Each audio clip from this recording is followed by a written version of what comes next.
Hello everyone! In this video, ipapakita ko sa inyo kung paano mag-create at magse-setup ng Facebook business page. Exactly kung paano siya sinesetup professionally. Papakita ko rin sa inyo yung mga latest features, yung mga expert tips, and sa dulo ng video na to, yung mga common mistakes na kailangan mong iwasan.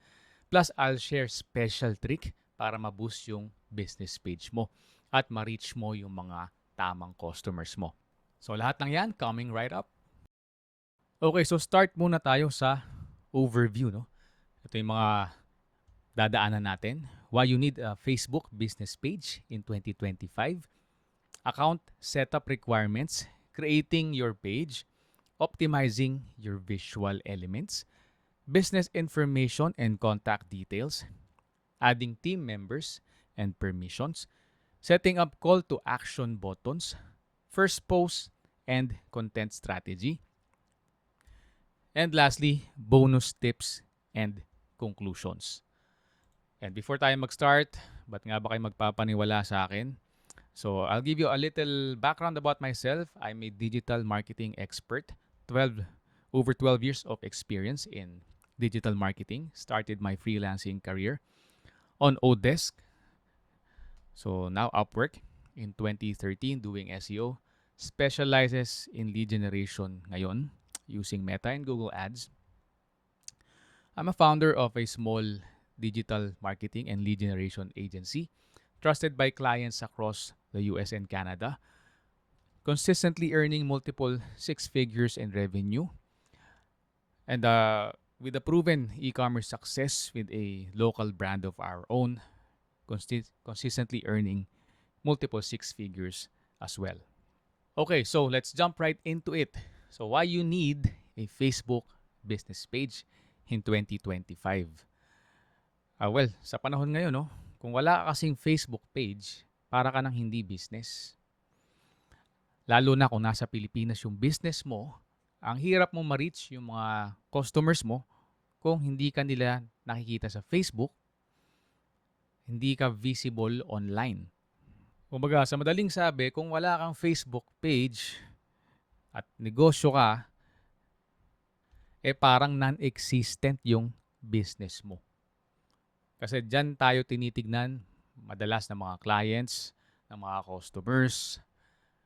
Dyan din pwede sila mag-message sa atin at pwede tayong mag-reply back using yung messenger syempre. And kung mag-run ka naman ng ads, kailangan mo din ng Facebook page kasi without the Facebook page, hindi ka makakapag-run ng Facebook ads.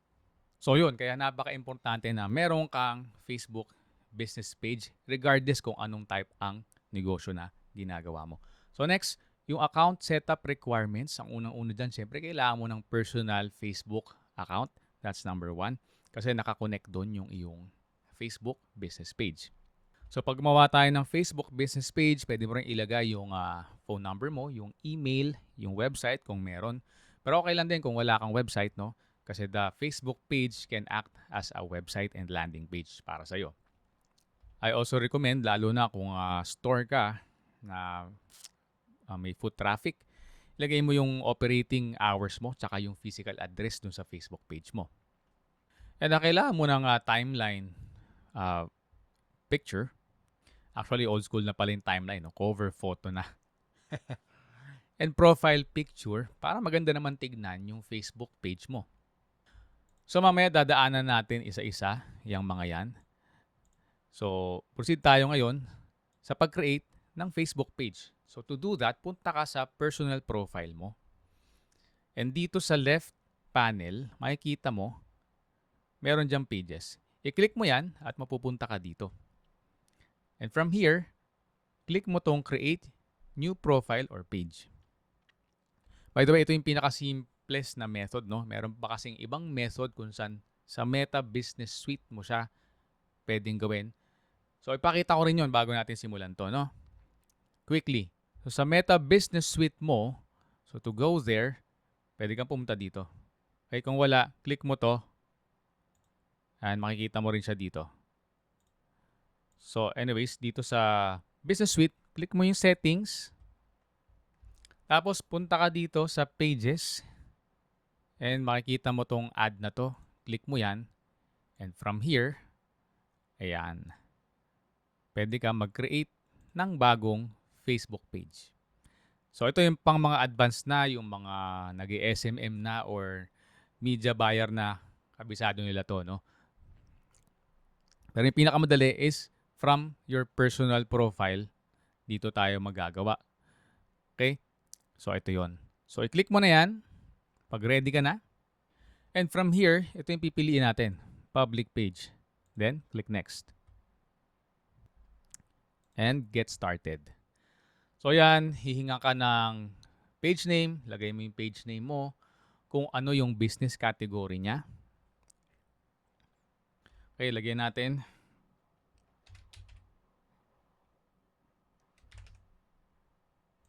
Category, halimbawa, nasa real estate ka, example lang, ayan. Agent ka, company ka, pwede mo lagay dyan. Restaurant ka. So, andyan lahat halos ng category.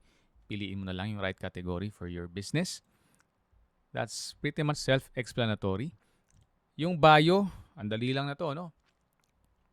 Pwede mong ipa-chat GPT yan. Tapos lagay mo dito. Okay, so make sure na fill out mo lahat yan bago ka mag-proceed. So, sa example to, sabihin natin food delivery tayo, di ba? So, yan, makakapag-create na tayo. So, by clicking, create page.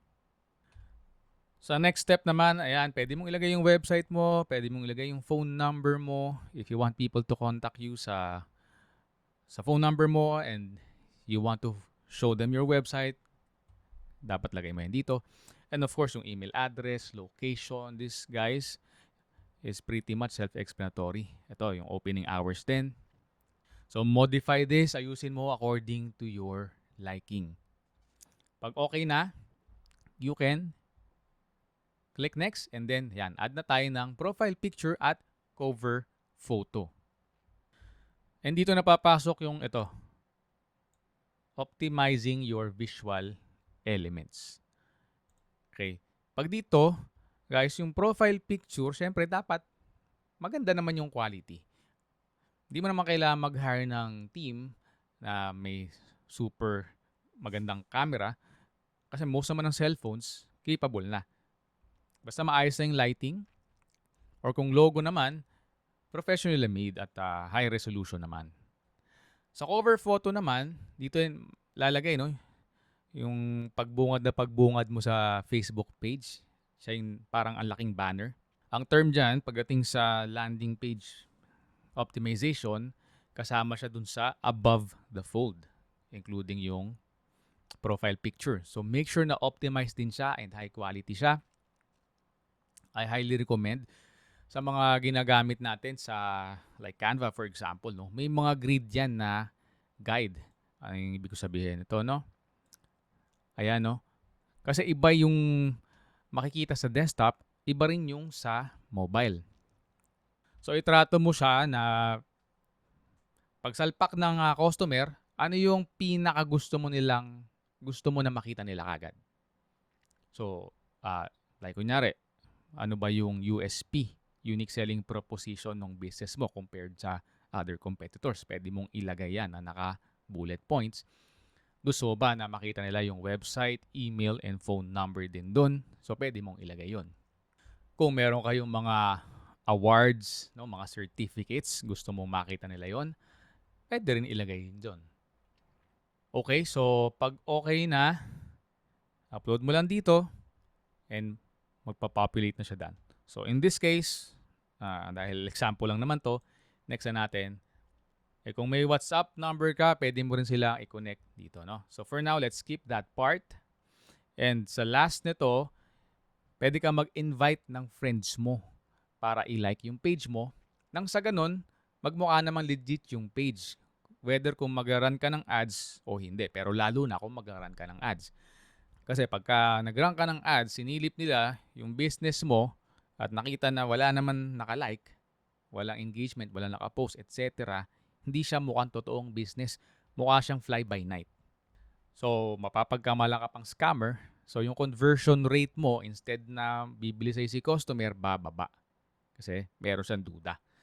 So, isa sa paraan para mabawasan yung duda nila is, ayun, invite ka na ng friends. Kasi libre yun. And then later on, pwede tayong mag-run ng ads para mas dumami pa yung page likes. Para mas mukha siyang legit. Okay, for now, let's skip that part. And lastly, ayan. So, ito na usually yung pinipili ko and then done. So, up to you kung gusto mo makaka-receive ng marketing and promotional emails sa kanila. So, modify this according to your liking. Then, click done. Okay, so pagtapos na, dito na tayo mapupunta. Makikita mo na yung Facebook page. Okay, so nadaanan natin yung step 2, step 3, yung business information and contact details, nadaanan na rin natin sa pag-create ng Facebook page. So dito tayo naman sa step 5. Paano ba natin gagawin yan? So balik ka dun sa Facebook page mo and then punta ka sa settings. And from here, type mo dito, page access. Pwede rin access lang, no? Yan din yung lalabas. Click mo yung page access. And from here, click mo tong add new. Okay, and ayan na. So, pwede mong hanapin dyan, kung connected kayo sa Facebook, lalabas yung pangalan dyan. Pwede mo ring bigay yung access via yung email na connected o associated dun sa Facebook account nila. So, ito yung ginagawa kung kailangan mo nang bigyan ng access yung social media strategist mo, manager, yung, let's say, customer or chat support mo sa Messenger, dito rin yung ginagawa. And of course, pwede rin sa Facebook Business Suite para naman sa professional setup. Pero ito yung pinakamadali for most.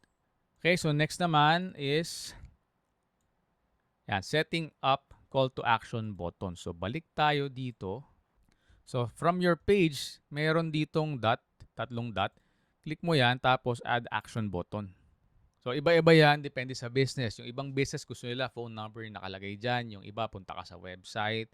Yung iba message us. For most cases dito sa Philippines, Messenger yan. Messenger button. Send us a message or WhatsApp. So para pag binisita ka ng mga potential customers mo, merong call to action na lalabas dito. So madali ka nilang makontak agad.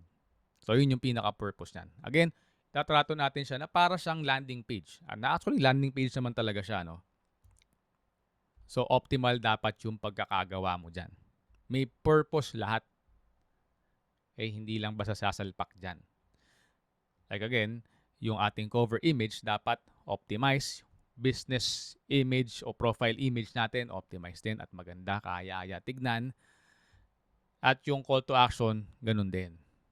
And modify it according to your business liking or requirements.